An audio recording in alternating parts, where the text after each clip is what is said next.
More updates తెలుసుకుందాం. మా correspondent చారి ఉన్నారు. చారి, శ్రీశైలం లెఫ్ట్ బ్యాంకు కెనాల్ పనుల్లో ప్రమాదం జరిగినట్టు సమాచారం. అయితే దీనిపై సీఎం రేవంత్ రెడ్డి కూడా స్పందించినట్టు మనకు సమాచారం ఉంది. రేవంత్ రెడ్డి ఏం చెప్పారు, అలాగే ప్రస్తుతం అక్కడ ఎంతమంది గాయపడ్డారని తెలుస్తూ ఉంది చారి?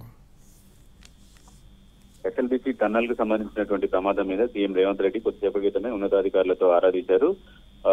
జిల్లా కలెక్టర్ అలాగే ఎస్పీ పోలీసు అధికారులతో పాటుగా వైద్య సిబ్బందిని కూడా అలర్ట్ చేశారు. దీంతో పాటుగా టన్నెల్లో ఇరుక్కుపోయినటువంటి వాళ్ళు ఆ ప్రమాదానికి సంబంధించినటువంటి ప్రాంతంలో ఉన్నటువంటి వాళ్ళని బయటికి తీసుకురావడానికి సంబంధించినటువంటి అంశంలో హైడ్రా అధికారులను కూడా అక్కడికి వెళ్లాలని సీఎం కొద్దిసేపటి క్రితమే ఆదేశించారు.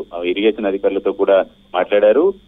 ప్రభుత్వం దగ్గర ఉన్నటువంటి సమాచారం ప్రకారం ఇప్పటి వరకు 5-6గురికి కొంత గాయాలైనాయి అనేటువంటి సమాచారం ఉంది. అయితే దీని మీద పూర్తి స్థాయిలో అక్కడే ఉండి పర్యవేక్షించడానికి మరి కాసేపట్లోనే మంత్రి భారీ నీటిపారుదల శాఖ మంత్రి ఉత్తమ్ కుమార్ రెడ్డి హైదరాబాద్ నుంచి బయలుదేరుతున్నారు. మరొక మంత్రి ఉమ్మడి మహబూబ్ నగర్ సంబంధించినటువంటి మంత్రి జూపెల్లి మరి కాసేపట్లో సంఘటన స్థలానికి సంబంధించి చేరుకునేటువంటి అవకాశం ఉంది. ఓవరాల్ గా అక్కడ జరిగినటువంటి సంఘటనకు సంబంధించి పూర్తి స్థాయిలో వివరాలని అందించాలని సీఎం రేవంత్ రెడ్డి కొద్దిసేపటి క్రితమే ఆదేశించారు. ఉన్నతాధికారులు కూడా సంఘటన స్థలానికి చేరుకుని అక్కడ ఎందుకు కూలింది, అక్కడ కూలినటువంటి ప్రాంతంలో ఎంతమంది కార్మికులు ఉన్నారు, ఇలాంటి సంబంధించినటువంటి వివరాలన్నీ కూడా మరి కాసేపట్లో వచ్చేటువంటి అవకాశం ఉంది. అయితే అధికారులని జిల్లా యంత్రాంగాన్ని మాత్రం వెంటనే అలర్ట్ చేసి అటు గాయపడ్డటువంటి వాళ్ళందరికీ మెరుగైనటువంటి చికిత్సను అందించాలని సీఎం రేవంత్ రెడ్డి కొద్దిసేపటి క్రితమే ఆదేశించారు. మంత్రి ఉత్తమ్ కుమార్ రెడ్డితో కూడా సీఎం రేవంత్ రెడ్డి మాట్లాడారు.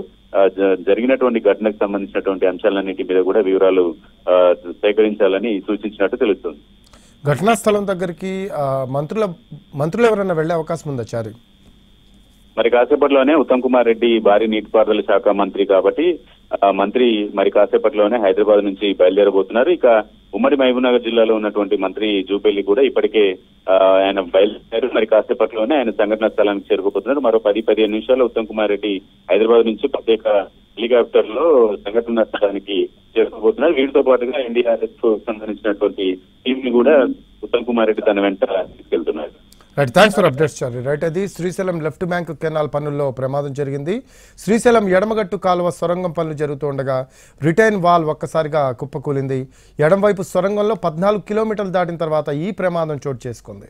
అయితే ఈ ప్రమాదంలో 7 కూలీలకు గాయాలయ్యాయి. గాయపడిన వారిని హాస్పిటల్కు తరలించారు అధికారులు. ప్రమాదం జరిగిన సమయంలో 35 మంది కార్మికులు సొరంగంలోనే ఉన్నారు. ప్రస్తుతం మరో 7 సొరంగంలోనే చిక్కుకుని ఉన్నట్లు తెలుస్తోంది. నాగర్ కర్నూలు జిల్లా దోమలపెంట సమీపంలో ఉదయం 8:30 ప్రాంతంలో సొరంగ మార్గం వద్ద సుమారు 3 మీటర్ల మేర పైకప్పు కూలింది. సహాయక చర్యలు కొనసాగుతూ ఉన్నాయి.